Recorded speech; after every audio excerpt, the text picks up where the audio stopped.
Hello friends, आप सभी लोगों का स्वागत है आपके अपने परिवार यूट्यूब चैनल फ्रेशर क्लासेस में। तो फ्रेंड्स, आज हम लोग जो है सीटेट 2024 जो जुलाई में पेपर होगा, तो उसका हम लोग आज भाषा हिंदी, ठीक है, लैंग्वेज पेपर करेंगे, हिंदी सॉल्व करेंगे। तो आइए पहला क्वेश्चन लेते हैं। उस युक्ति का चयन कीजिए जो नीचे दिए गए उदाहरण से मेल खाती है। क्या बोल रहा है कि जो नीचे 4 ऑप्शन दिए गए हैं उसमें सूटेबल जो ऑप्शन है उसको चूज करना है, और आपको एक ऊपर में से ऑप्शन के ऊपर में एक सेंटेंस दिया हुआ है उससे मिलता जुलता। जैसे सेंटेंस पढ़ लेते हैं, वाक्य पढ़ते हैं। मैं भाषा पर ध्यान केंद्रित करती हूँ, मैं इस बात का पूरा ध्यान रखती हूँ कि यह सही हो। तो इस लाइन को पढ़ के पता क्या चल रहा है कि कहीं पर स्वयं करने का भाव व्यक्त हो रहा है, खुद से करने का भाव, ठीक ना। तो तो क्या है, मैं भाषा पर ध्यान केंद्रित रखती हूँ, मैं इस बात का पूरा ध्यान रखती हूँ कि यह सही हो, ठीक ना। तो परभाषा व्यवहार नहीं, परभाषा व्यवहार क्या हो गया, ट्रांसलैंग्विंग हो गया। मतलब परभाषा व्यवहार मतलब एक भाषा को दूसरे भाषा में ट्रांसफ़र करना, ये तो नहीं होगा, ठीक है। याद करना, याद थोड़ू हम लोग कर रहे हैं, तो ये भी नहीं होगा। पुनरावृत्ति करना, पुनरावृत्ति हम लोग करते हैं नहीं, दोहरा थोड़ू रहे हैं, स्वयं कर रहे हैं। यहाँ पर देखिए मैं का ये मतलब स्वतः का मतलब एक फीलिंग आ रहा है, तो सारा काम वो ही कर रहा है। तो स्वनिरीक्षण मतलब मैं भाषा पर ध्यान केंद्रित करती हूँ, मतलब अपना जो है निरीक्षण जो है खुद कर रहा है यहाँ पर, ठीक है। मैं उस बात का पूरा ध्यान रखती हूँ कि यह सही हो, तो अपना निरीक्षण क्या कर रहा है, स्वयं कर रहा है, इसलिए यहाँ पर स्वनिरीक्षण वाला ऑप्शन सही होगा, ठीक है। आगे बढ़ते हैं। कक्षा क्लास 2 के विद्यार्थी एक कविता गा रहे हैं, ठीक है। यह मेरी नाक है, यह मेरे कान। यह कविता गाते समय वे शरीर के किस अंग का नाम लेते हैं, उस अंग का स्पर्श भी करते हैं। मतलब एक कविता बच्चा लोग गा रहा है क्लास 2 का, ठीक है, बोल रहा है वह मेरी नाक, वह मेरी कान। जैसे जैसे शब्द बोल रहा है वो वैसे वैसे क्या कर रहा है, अपना अंग को भी छू रहा है, कान को नाक को छू रहा है, टच भी कर रहा है, स्पर्श भी करते हैं। अध्यापिका किस विधि का प्रयोग कर उन्हें सिखा रही है। पूछ रहा है कि यहाँ पर जो टीचर है कौन सा विधि करके बच्चों को सिखा रही है, पढ़ा रही है, ठीक है। तो विभिन्न दर्शनग्राही, दर्शन थोड़ा करवा रही है, नहीं।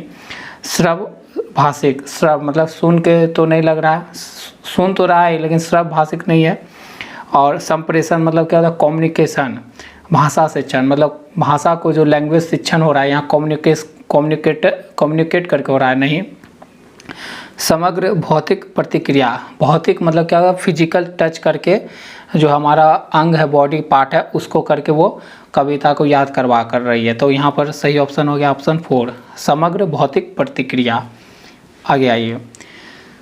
विद्यार्थी पिछली इकाई से शब्द लेकर, पिछली इकाई मतलब पाठ का जो पिछला, जैसे पिछला पाठ का कुछ, पिछला पाठ में जो इकाई है उससे कुछ शब्द ले ली, अब लेकर 5 प्रश्नों के उत्तर समूह में देने का काम कर रहे हैं। मतलब पिछली इकाई में से जो पाठ में, मतलब पिछली इकाई बोलते हैं ना कि पाठ ही को बोलते हैं कि इकाई, तो पिछली इकाई से क्या कर रहे हैं बच्चे लोग, कुछ शब्द को ले रहे हैं, 5 प्रश्नों के उत्तर समूह में देने का काम कर रहे हैं।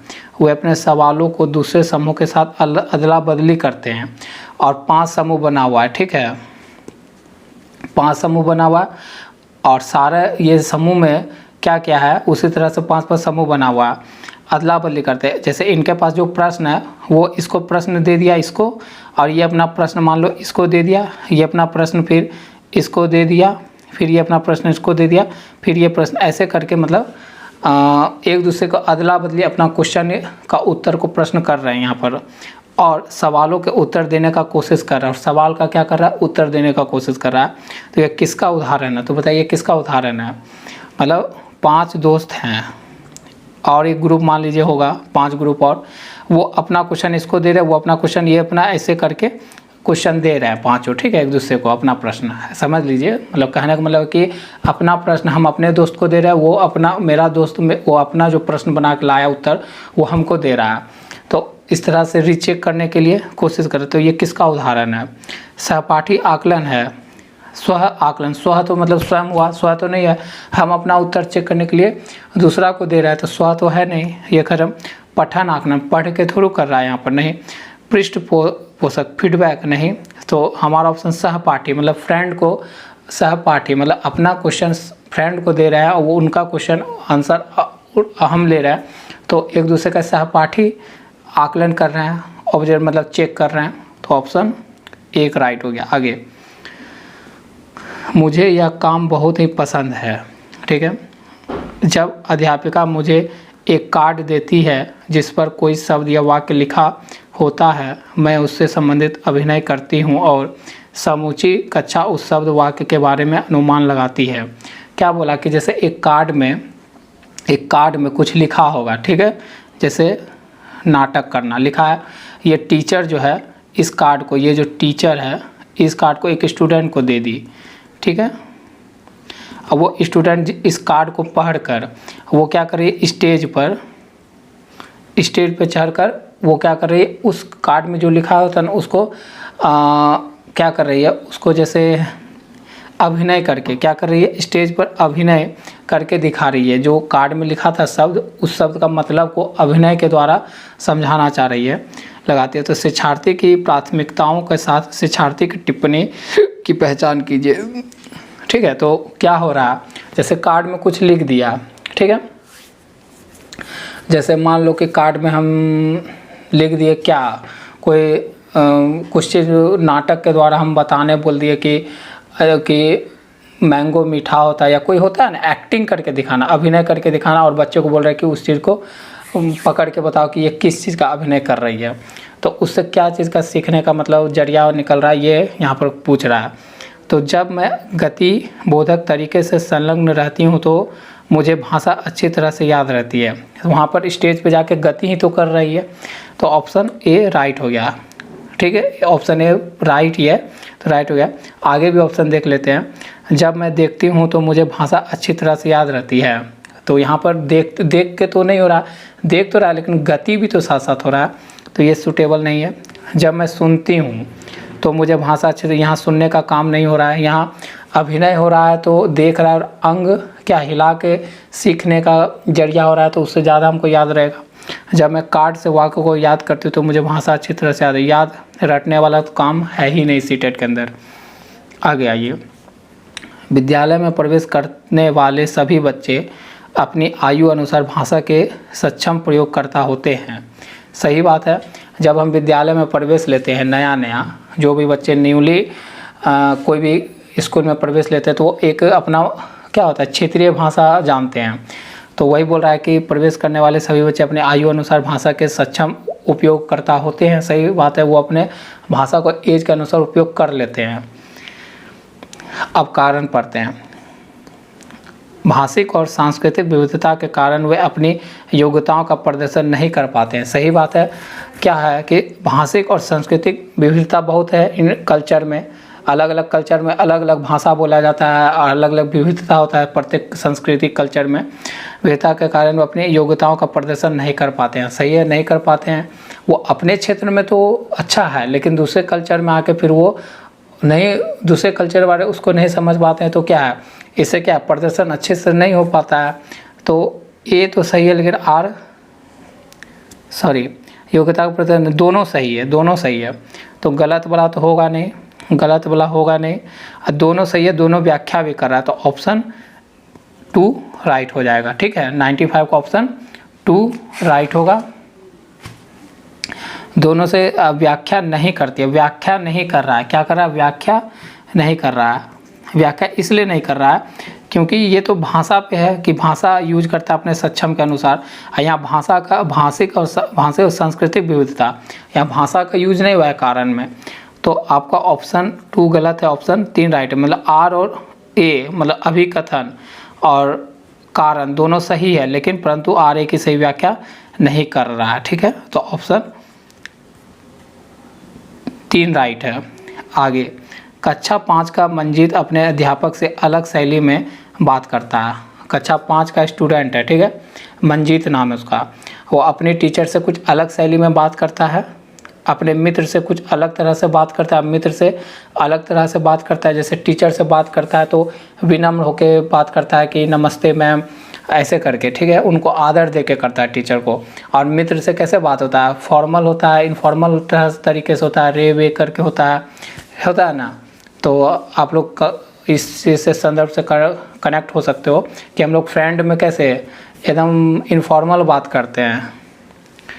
और 2 वर्षीय बच्चों से कुछ अलग तरह से बात करता है, और 2 साल के बच्चों से वही जो मंजीत है, 2 साल का छोटा बच्चा होता है, उससे क्या होता है, कुछ अलग तरीके से बात करता है। तो इसका तात्पर्य यह हुआ कि मंजीत जानता है कि सामाजिक स्थितियों में भाषा का प्रयोग किस तरह से करना है, ठीक है, सही बात है, वो जान रहा है। इसका मतलब शिक्षक से अलग तरीके से, फ्रेंड से मिल रहा है तो अलग तरीके से बात कर रहा है, 2 साल के बच्चे से अलग तरीके से बात कर रहा है। इसका मतलब वो जान रहा है कि सामाजिक स्थितियों में भाषा का कैसे प्रयोग करना चाहिए। तो भाषा के इस गुण को किस रूप में जाना जाता है, तो भाषा का इस गुण को किस रूप में आप जानिएगा, तो वाकगत नहीं, प्रकृतिवादी नहीं, अर्थगत नहीं, उपयोगितावादी होगा, क्योंकि जहाँ जैसा उपयोग है वैसा वो बात कर रहा है ना। तो ऑप्शन 4 राइट हो जाएगा। आगे, एक माँ ने इस बात की ओर ध्यान दिया कि उसकी बच्ची कभी कभी ऐसे शब्द बोल जाती है जो ना तो उसकी कभी किसी व्यक्ति से सुनी हो, ना ही अपने भाई बहन से सुनी है। इस बात को लेकर वह भ्रमित है। कौन? उसकी माँ भ्रमित है, क्योंकि उसका मानना है कि बच्चे अपने परिवार और आसपास के परिवेश के लोगों का अनुकरण करके भाषा सीखते हैं। तो उसका यह मत किससे प्रतिध्वनित या मेल खाता है? जैसे एक माँ है ना, उसका बच्चा जो है, कभी कभी देखे होंगे घर में भी कोई छोटा बच्चा है, कुछ ऐसा वर्ड बोल जाता है जो आपको लगता है कि ये तो घर में सीखा ही नहीं है, कोई बोलता ही नहीं, तो ये कैसे सीख गई है ये भाषा। तो उसी तरह ये क्वेश्चन में है कि वो माँ जो है वो अपने बच्चे को देख रही है कि कभी कभी उसकी बेटी जो है ना कुछ और भाषा बोल देती है, कुछ वर्ड ऐसा बोल देती है जो उसको समझ में नहीं आता, और फिर वो सोचने लगती है कि ये वर्ड तो कहीं यूज होता नहीं है घर परिवार में, परिवेश में, तो ये कैसे सीख गई ये वर्ड। तो उसी से मेल खाता हुआ यहाँ पर देखना होगा क्या बहुभाषावाद को इंडिकेट करता है? नहीं। सहजवाद, प्राकृतिकवाद को नहीं। व्यवहारवाद या रचनावाद? रचनावाद मतलब को क्रिएटिव हुआ, ये हुआ व्यवहारवाद।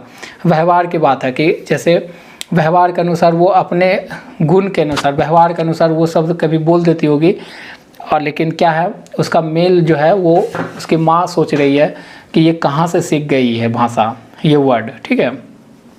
तो ऑप्शन 3 राइट हो जाएगा। आगे, कौशलों के उस समूह को क्या कहेंगे जो बच्चे औपचारिक पठन निर्देश शुरू करने से पहले विकसित कर लेते हैं? क्या बोल रहे हैं? कौशल का उस समूह को क्या कहेंगे, मतलब आपको कौशल के बारे में यहाँ पूछा जा रहा है, ठीक है। कौशल के उस समूह को क्या कहेंगे जो बच्चे औपचारिक पठन निर्देश शुरू होने से पहले विकसित कर लेते हैं? मतलब अभी वो जैसे एक बच्चा होता है ना कि स्कूल नहीं गया है, स्कूल जाने का समय काल मान लीजिए मिनिमम क्या है, किस में जाते हैं, मध्य बाल अवस्था में जाते हैं, मतलब कहने का मतलब 0 से 2, 2 से 6, 6 से 11 साल। तो स्कूल जाने का जो अवस्था होता है हमारा, ये होता है पूर्व बाल अवस्था, ये होता है मध्य बाल अवस्था। तो स्कूल, प्रारंभिक स्कूल जाने का अवस्था ये माना गया है, ठीक है। और ये तो आपका माना गया है किस में? आंगनवाड़ी में। ये हो गया प्रारंभिक बाल अवस्था, ये प्रारंभिक स्कूल हो गया, ये प्रारंभिक स्कूल का समय होता है। और ये हो गया आंगनवाड़ी, ये हो गया आंगनवाड़ी जाने का समय, ठीक है। तो उसमें क्या है कि आप स्कूल जाने से पहले कुछ शब्द पठन निर्देश शुरू होने से पहले विकसित कर लेते हैं। वो कौशलों के उस समूह को क्या कहेंगे जो बच्चे औपचारिक पठन निर्देश शुरू करने से पहले, मतलब पढ़ाई शुरू करने से पहले ही विकसित कर लेते हैं, और जो बाद के अकादमिक, मतलब स्कूल जब शुरू करता है तो कौशलों के बुनियाद प्रदान करते हैं, और जब स्कूल स्टार्ट करते हैं तो उनका वो सीखा हुआ जो कौशल है वो उसको हेल्प हो जाता है आगे चल कर स्कूल के लाइफ में। तो क्या कहेंगे कि स्कूल जाने से पहले वो जो कौशल सीख गया है, बिना बुक पढ़े हुए वो कौशल सीख गया, तो उस कौशल का नाम क्या है? तो उद्गामी साक्षरता या उद्गामी पाठचर्या, उद्गामी समाधान या उद्गामी गुणधर्म। तो यहाँ पर ना ऑप्शन 2 है, ना 4 है, ना 3 है, ऑप्शन आपका राइट 1 है, उद्गामी साक्षरता। मतलब उद्गामी साक्षरता मतलब क्या हुआ कि स्कूल जाने से पहले वो कुछ कौशल अपने पर्यावरण में अंतःक्रिया करके या समाज में आस पड़ोस से सीख लेता है कुछ कौशल, ठीक है। तो ऐसे कौशल को क्या बोलते हैं, उद्गामी साक्षरता कहते हैं, ठीक है।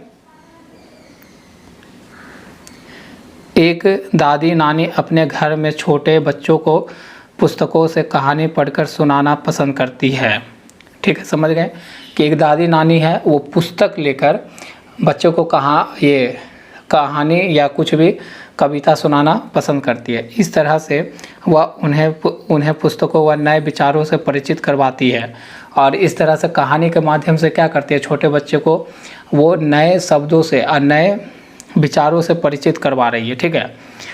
और बच्चे भी इस प्रक्रिया में सक्रिय रूप से संलग्न रहते हैं। मतलब एक्टिव सीखने का ये बच्चा जो भी है इस प्रक्रिया में क्या रहा है, एक्टिव अपना दिखा रहा है, क्या बोलता है, संलग्नता दिखा रहा है। तो इस तकनीक को किस रूप में जाना जाता है, तो बताइए इस तकनीक को किस रूप में जानेंगे। सस्वर पठन, सस्वर पाठ थोड़ा हो रहा है वहाँ पर, साझा पठन, साझा करके नहीं, मॉडल पठन या संभाषिक पठन, मॉडल फिर नहीं है, मॉडल थोड़ा वहाँ पर कुछ दिखा के कर रहे हैं, वो तो पढ़ रहे हैं। तो संभाषिक पठन हो रहा है यहाँ पर। क्या होता है, संभाषिक। संभाषिक पठन का मतलब क्या हुआ कि संभाषिक पठन का मतलब हो जाता है, संभाषिक पठन का मतलब हो गया कि संभाषिक मतलब इंग्लिश में बोले तो कॉन्टेक्सचुअल जिसे बोलते हैं, कॉन्टेक्सचुअल के रूप में जाना जाता है, ठीक है। इसका मतलब क्या हुआ कि आप बुक पढ़ रहे हो, बच्चों उस पर एकदम केंद्रित दिमाग हो जाता है उनका कहानी के अनुसार, तो इसी को बोलते हैं संभाषिक पठन, ठीक है। ऑप्शन 4 राइट हो गया। आगे बढ़ते हैं। पठन सिखाने का वह उपागम जिसमें मूल तत्व जैसे वर्णों और स्वनिम के शुरू किया जाता है, और जिसमें बच्चों को ये सिखाया जाता है कि समग्र रूप से पठन सीखने से पहले स्वनिम को शब्दों से मिलाया जाता है। इस उपागम को क्या कहते हैं, इसे बोलते हैं अधोमुखी, बॉटम से अप उपागम कहते हैं, ठीक है। ऑप्शन 3 राइट हो गया 100 का। आगे बढ़ते हैं। अभिकथन और कथन पे है, कारण पे है ये क्वेश्चन। ध्वनात्मक मतलब, ध्वनात्मक का मतलब क्या हुआ, ध्वनि मतलब वर्तनी के प्रयोग से सही वर्तनी लिखना सीखना की योग्यता मंद पड़ जाती है।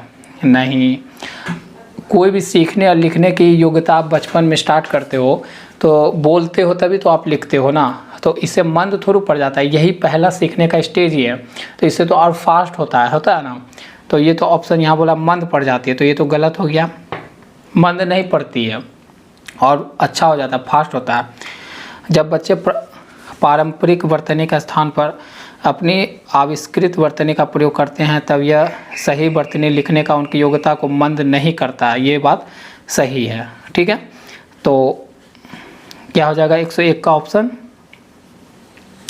ए हो जाएगा। ए तो गलत है लेकिन आर सही है, तो ऑप्शन आपका राइट 1 हो जाएगा, ठीक है। आगे बढ़िए। नई भाषा सीखते समय बहुत से विद्यार्थी भाषा के द्वितीय उच्चारण संबंधी नियमों के कारण भाषा बोलते समय प्रायः आत्मविश्वास की कमी का सामना करते हैं। क्या बोल रहा है कि जैसे आपको एक भाषा आता है, मातृभाषा सबको अपना आता है, क्षेत्रीय भाषा सही है आपको अपना आता है, लेकिन आप मान लो कि इंग्लिश भाषा सीखने जाते हो तो आप इंग्लिश में क्या होते हो, तुरंत तो नहीं सीख पाते हो। अपने मातृभाषा से इंग्लिश में अगर जाना चाहते हो, इंग्लिश सीखना चाहते हो दूसरे भाषा, तो आपको दिक्कत होती है, तो आपको आत्मविश्वास की कमी होती है, लगता है कि हम गलत बोल देंगे तो आत्मविश्वास कम रहता है। लेकिन अपना जो मातृभाषा या क्षेत्रीय भाषा रहता है उस पर कॉन्फिडेंस रहता है, तो धड़ाधड़ बोलते हैं शब्दों को, तो हिचकते नहीं है। लेकिन वही दूसरी भाषा द्वितीय भाषा अगर सीखेंगे, जैसे इंग्लिश एग्जाम्पल में लेकर चल रहे हैं, तो हम हिचकते हैं, आत्मविश्वास उतना रहता नहीं, उस पर कॉन्फिडेंस नहीं रहता है। तो यहीं पर इस क्वेश्चन में वही बात है। तो इस समस्या को दूर करने का तरीका क्या है, तो ऐसे समस्या को दूर कैसे आप कर सकते हो, जब जब उन्हें समस्या है उनकी गलती में सुधार किया जाए, ये अच्छा तरीका नहीं है। बच्चे कक्षा में स्वर वाचन करें, नहीं, कक्षा में ऐसे खेलों जैसे गतिविधियां का प्रयोग किया जाए जिसमें मौखिक अंतक्रिया अधिक हो। हाँ, ये हो सकता है कि आप बच्चे को खेलवाने में खेल खिलाओ और खेल में सारे बच्चे खेले और उसके अंतर्गत क्या हो, मौखिक अंतक्रिया अधिक हो और मुंह से ज़्यादा बोला जाए उस खेल में, तो क्या होगा, बच्चे खेल के जुनून में कम्युनिकेशन करेंगे, बोलेंगे और नई भाषा सीख जाएंगे। तो ऑप्शन 3 ज़्यादा राइट लग रहा है। काउंसलर के साथ विशेष वाक थेरेपी नहीं, ऑप्शन 3 राइट है। 3 आपको थोड़ा धुंधला दिखेगा तो मैनेज करिएगा, वो मतलब PDF बनाते समय क्या हुआ, कैमरा हिल गया होगा। तो कक्षा 3 की अध्यापिका अपने शिक्षार्थियों को, टीचर अपने स्टूडेंट को नए शब्दावली से परिचित करवा रही है, मतलब नए नए वर्ड उसको सिखा रही है। निम्नलिखित में से कौन सी नई शब्दावली सीखने का प्रभावशाली तरीका है? तो इन चारों ऑप्शन में से कौन सा ऐसा तरीका है जिससे कि बच्चे नए शब्द को, नए वर्ड को प्रभावशाली तरीके से सीख सकें, इफ़ेक्टिव मेथड से सीख सकते हैं? तो देख लेते हैं। अध्यापिका श्यामपट्ट पर शब्द का अर्थ लिखे और शिक्षार्थियों को उसे याद करने के लिए कहे। याद कराने पर ज़्यादा जोर नहीं देना है। अध्यापिका शब्दों के विलोम शब्द बनाए और बच्चों की भाषा में उन शब्दों का अर्थ बताए। नहीं। अध्यापिका बच्चों को शब्द की ठोस परिभाषा बताए। नहीं। अध्यापिका मतलब टीचर स्थिति विशेष के अनुसार उस शब्द का अर्थ समझाने की कोशिश करे। सही बात है। सिचुएशन के अनुसार अगर उस वर्ड को सिखाया जाए तो बच्चों को ज़्यादा दिन तक और ज़्यादा समझ में आएगा। ये सही है, ऑप्शन 4 राइट है। आगे, भाषा सीखना किससे संबंधित है? बताइए, भाषा सीखना किससे संबंधित है? कौशल से। कौशल ही तो हुआ, आप इंग्लिश सीखते हो, फ्रेंच सीखते हो तो आप अपना कौशल में तो वृद्धि करते हो ना। आगे 105 नंबर देखते हैं। ठीक है। पठन के तरीकों का पाठक को क्या करना चाहिए? पठन के तरीकों का पाठक को क्या करना चाहिए? मतलब पठन मतलब पढ़ना, पाठक मतलब जो पढ़ रहा है, कोई भी चीज़ जो पढ़ते हैं उसको क्या बोलेंगे? पाठक। मतलब यहाँ पर व्यक्ति की बात हो रही है। यहाँ पर क्या होता है? व्यक्ति मतलब पीपल की बात हो रही है, लोगों की बात हो रही है, से मिलान कीजिए। ठीक है। तो लोगों के मिलान करें तो ऑप्शन आपका इस तरफ है। ठीक है। तो अनुमान के लिए कहीं क्या लग रहा है? पाठक को क्या करना चाहिए? अनुमान के लिए पाठक को क्या करना चाहिए? बताइए। पाठ्य सामग्री किस बारे में है यह जानने के लिए शीर्षकों और चित्रों का प्रयोग करना चाहिए। सही लग रहा है। ए का 5, ए का क्या हो गया? ए का 5 सही लगता है। निष्कर्ष के लिए क्या होगा? निष्कर्ष मतलब कंक्लूजन पर पहुंचते हैं तो अपरिचित शब्दों को समझाने के लिए पाठ सामग्री के कुछ हिस्सों से मदद लेनी चाहिए। क्या लग रहा है? क्या लेखक कैसे लिखते हैं इसके आधार पर यह सुनिश्चित करना चाहिए कि लेखक क्या महसूस करते हैं। बी का 1 सही लग रहा है। ठीक है। तो देखते हैं कौन सा ऑप्शन में है। ए का 5, बी का 1, इसी में तो ऑप्शन आपका 2 राइट हो जाएगा। ठीक है। 2 को भी मैच कर लिए तो आप इसका सारा आंसर मैच कर लेंगे। हम क्या देखें कि अनुमान का मतलब क्या होता है? अनुमान लगाना, प्रिडिक्ट करना जिसे बोलते हैं। तो पाठ्य सामग्री किस बारे में है यह जानने के लिए शीर्षकों और चित्रों का प्रयोग करना चाहिए, तभी तो अनुमान लगा सकोगे। जैसे आप चित्र देख लिए, पाठ सामग्री किस बारे में है, अगर आपको एक चित्र दिखा जाए तो उसके अनुसार शीर्षक अगर पढ़ लोगे तो आपको एक अनुमान मोटा मोटी उस पाठ के बारे में, आपको जो पाठ आप पढ़ना चाहते हो, अगर उसका पहला बुक में देखते हो एक चित्र दिया रहता है, जैसे यहाँ पर मान लो कि कौवा बना दिया। ठीक है। यहाँ पर कौवा बना दिए और यहाँ पर एक मटका रख दिए। ठीक है। और यहाँ पर आगे में यहाँ कंकर बिछा दिए। ठीक है, कंकर है। तो आप इस चित्र को देखकर आप नहीं अनुमान लगा लोगे कि ये पाठ आगे चल के किस पे है, लग जाएगा। तो ए का 5, तो ए का 5 एक ही में है, ऑप्शन 2 में, तो ऑप्शन 2 आपका राइट हो गया। आगे बढ़ते हैं। निम्नलिखित काव्यांश को पढ़कर पूछे गए प्रश्न का सबसे सही या सबसे उपयुक्त उत्तर वाले विकल्प को चुनिए। ये आपका क्या है? गद्यांश और दे दिया जाता है कुछ स्टोरी, उसको पढ़कर उससे आपको उत्तर निकालना होता है। ठीक है। तो ऐसा भी क्वेश्चन आपका सीटेट में आता है। तो चलिए करते हैं इसको भी। कहानी पढ़ लेते हैं पहले। अपने स्वार्थ या संस्कृति के कारण समान व्यवहार में हम कितने ही बार सबसे धन्यवाद बोलते हैं। ठीक है, क्या बोल रहा है कि अपने स्वार्थ या संस्कृति के कारण अपने स्वार्थ या संस्कृति के कारण सामान्य व्यवहार में हम कितने ही बार सबसे धन्यवाद बोलते हैं। सही बात है। तो यह कृतज्ञता सिर्फ उन्हीं तक सीमित क्यों? हम मानव जन्म देने वाले ईश्वर के लिए और जलवायु, भोजन, ऊर्जा जैसे बहुत सारे उपहार देने वाले प्रकृति के लिए भी क्यों नहीं। सही बात है। हम क्या करते हैं, धन्यवाद अपने स्वार्थ के रूप में उपयोग करते हैं। धन्यवाद, कोई काम कर दिया तो हम उसको धन्यवाद बोल देते हैं, या संस्कृति के कारण बोलते हैं, कल्चर के कारण बोलते हैं। लेकिन क्या प्रकृति हमें इतना कुछ देता है, भोजन देता है, हवा देता है, पानी देता है, तो कभी हम प्रकृति को धन्यवाद बोलते हैं? नहीं बोलते हैं। क्यों नहीं? हम ईश्वर से संवाद करें कि वह हमारे हृदय में पवित्रता, सद्गुणों के प्रकाश को आलोकित करें। दुखों के कारण तो हमारे विकार हैं। दुख के कारण हमारे कौन है? हमारे ही विकार होते हैं दुखों के कारण। बुराइयां हैं। हर बुराई अज्ञान के अंधकार में फैलता है। प्रकाश होते ही उसका सामर्थ्य खत्म हो जाता है। सुख दुख दोनों ही हमारे कर्मों के फल हैं। हमें समझना चाहिए कि बिना दुख भोगे सुख नहीं पाया जा सकता है। मानवीय पुरुषार्थ करते रहे, मन की कोठरी को स्वच्छ रखे, जहाँ ज़रूरत हो प्रायश्चित भी अवश्य करें। कौन जाने कब किस रूप में प्रभु किस माध्यम से सहायक हो जाए। ईश्वर के प्रति आभार प्रकट करना एक ऐसा अचूक तरीका है जो हम असंतुष्टि और ईश्वरीय जैसी निष्कृष्ट बातों से ऊपर उठाता है, और यही हमारे जीवन का मूलभूत लक्ष्य है। तो ये कहानी हुआ, समझ गए। देखते हैं अब आगे क्वेश्चन। गद्यांश के अनुसार क्या बोल रहा है? गद्यांश के अनुसार सबसे धन्यवाद कहने का कारण नहीं है। गद्यांश के अनुसार सबसे धन्यवाद कहने का कारण नहीं है। स्वार्थ तो है, जो इधर आप गद्यांश पढ़े उसमें धन्यवाद हम स्वार्थ के कारण ही तो बोल रहे हैं।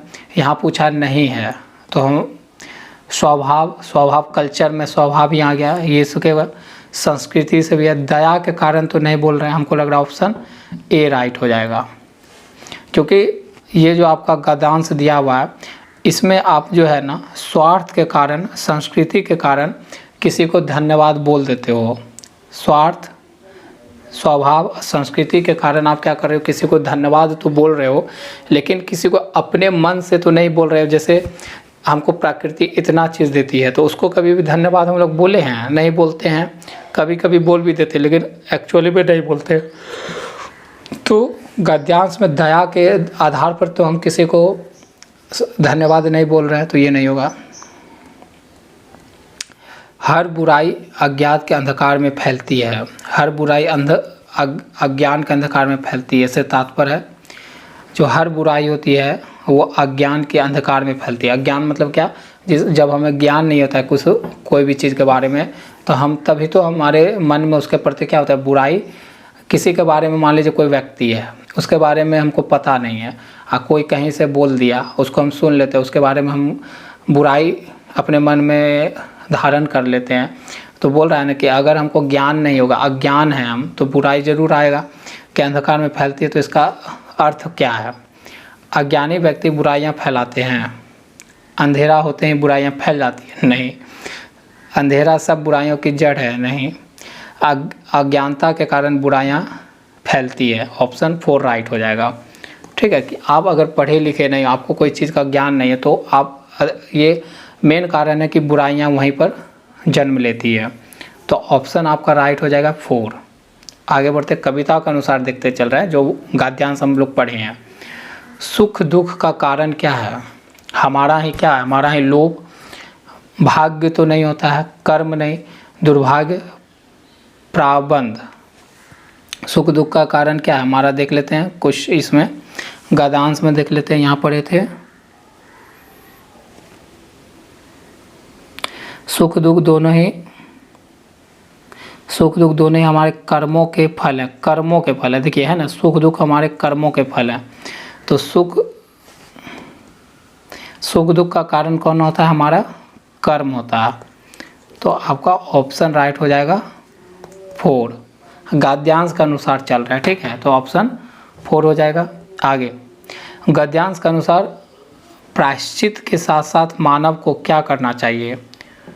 प्रायश्चित मतलब माफ़ी मांगना चाहिए, सॉरी बोलना चाहिए। सॉरी हुआ, इंग्लिश में सॉरी बोलते तो प्रायश्चित करते हैं। के साथ मानव को और क्या करना चाहिए? सुख भोगना चाहिए।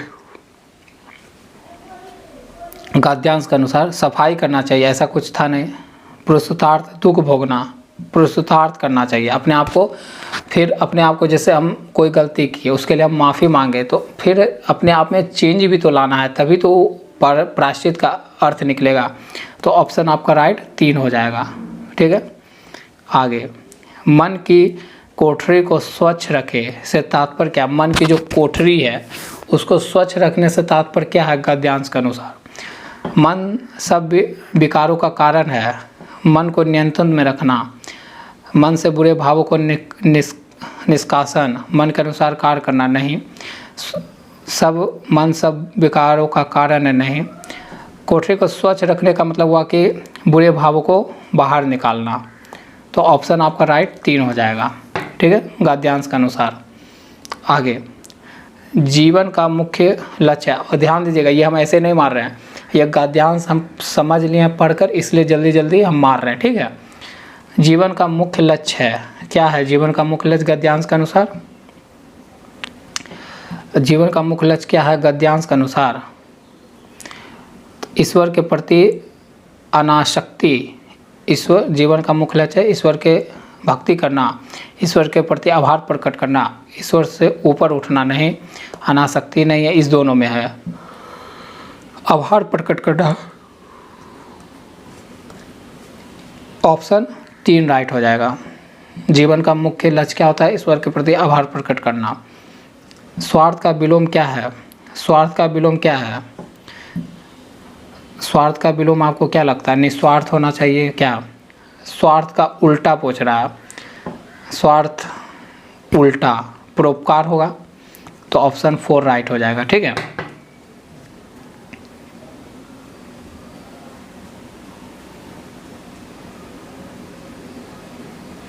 आगे मानवीय शब्द में प्रत्यय क्या है? प्रत्यय क्या होता है? जो शब्द के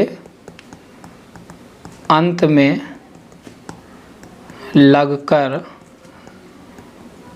शब्द का अर्थ बदल देता है, ठीक है। शब्द के अंत में लग के शब्द का अर्थ बदल देता है, वही होता है प्रत्यय। तो मानवीय में प्रत्यय कौन है? हमको लग रहा मानवीय में प्रत्यय क्या है? हमको लग रहा ऑप्शन 3 है, ठीक है ना। मानव प्लस ऐ, यही होगा मानवीय में। तो ऑप्शन 3 राइट हो जाएगा, ठीक है। आगे बढ़ते हैं।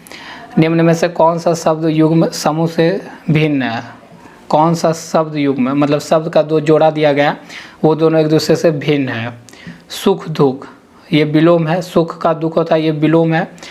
अंधकार अंधेरा, ये दोनों तो एक ही लग रहा है, अंधकार भी अंधेरा एक ही शब्द है। शुद्ध अशुद्ध, ये विलोम हो गया। ज्ञान अज्ञान, ये विलोम हो गया। ये यहाँ बोला कौन सा युग्म समूह से भिन्न है, भिन्न वाला, तो ऑप्शन 4 हो जाए, क्योंकि ये अंधकार भी काला होता है, अंधेरा भी काला होता है, दोनों का सेम ही अर्थ है। तो आपका 4 अलग है और 3 ऑप्शन है एक दूसरे का विलोम शब्द दिया हुआ। Option 4 right. कविता का मुख्य स्वर है। कविता का मुख्य स्वर क्या है? गौरव गाथा, स्त्री शक्ति, युग्म निर्माता, स्वतंत्रता कविता का मुख्य स्वर है।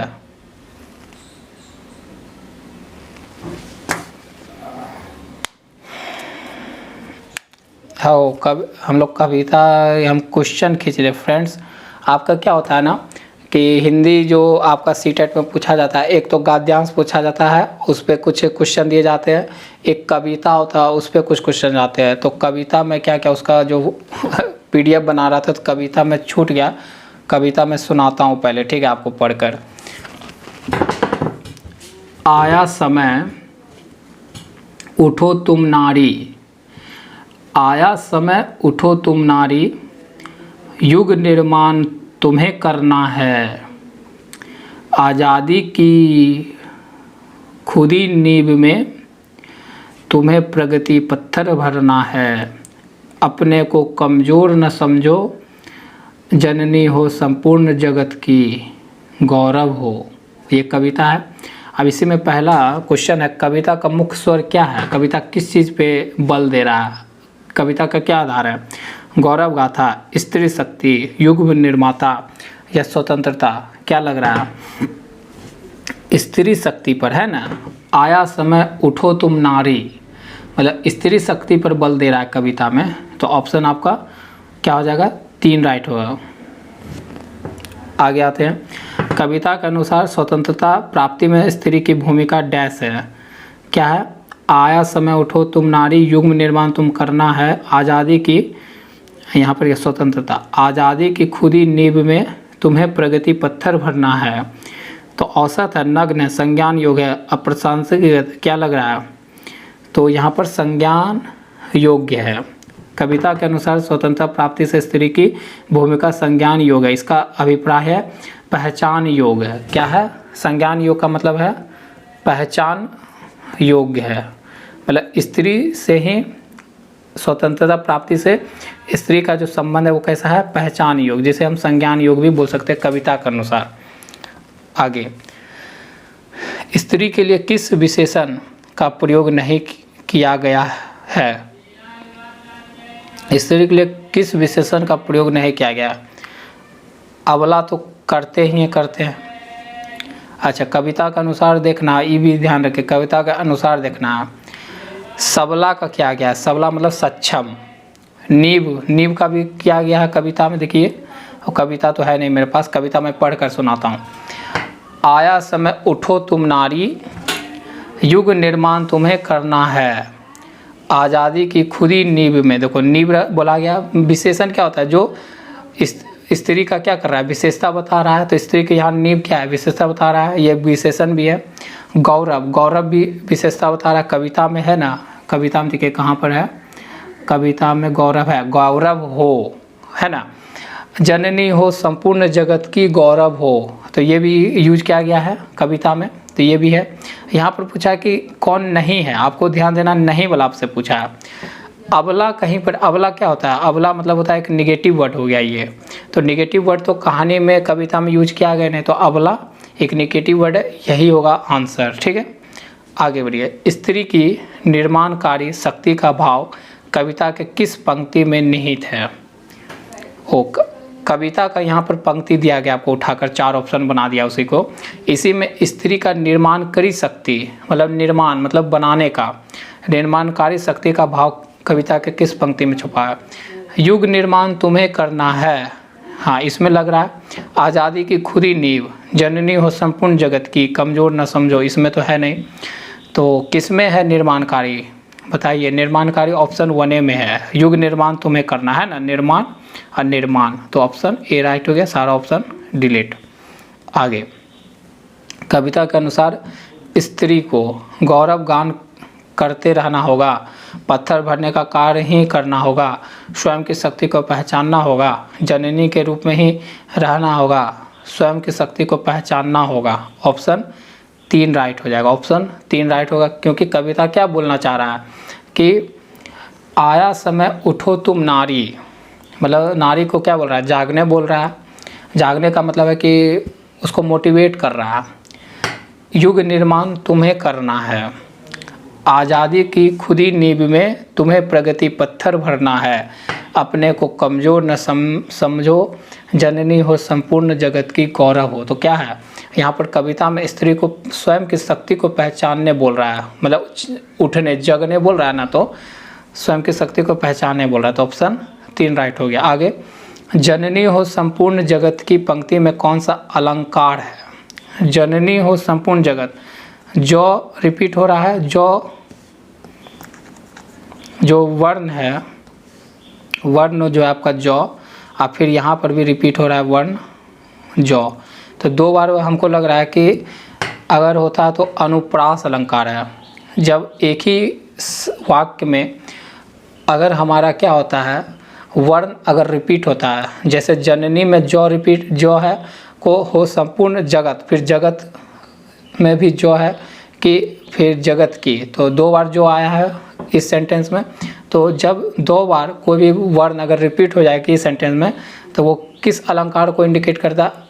अनुप्रास को करता है। किसको करता है? अनुप्रास को। तो आपका ऑप्शन राइट हो गया 1। ठीक है, तो इस तरह से आपके मैंने पेडागोजी हिंदी का और जो कुछ व्याकरण पूछा जाता है हिंदी में, वो सारे मैंने करवा दिए आपको इस क्वेश्चन में। ये आपका सीटेट 2024 के लिए हेल्पफुल होगा। तो आप लोग ज़रूर वीडियो के अंत तक बने रहे। तो देखने के लिए आपको धन्यवाद। मिलते हैं नेक्स्ट वीडियो में। आज के लिए बस इतना ही।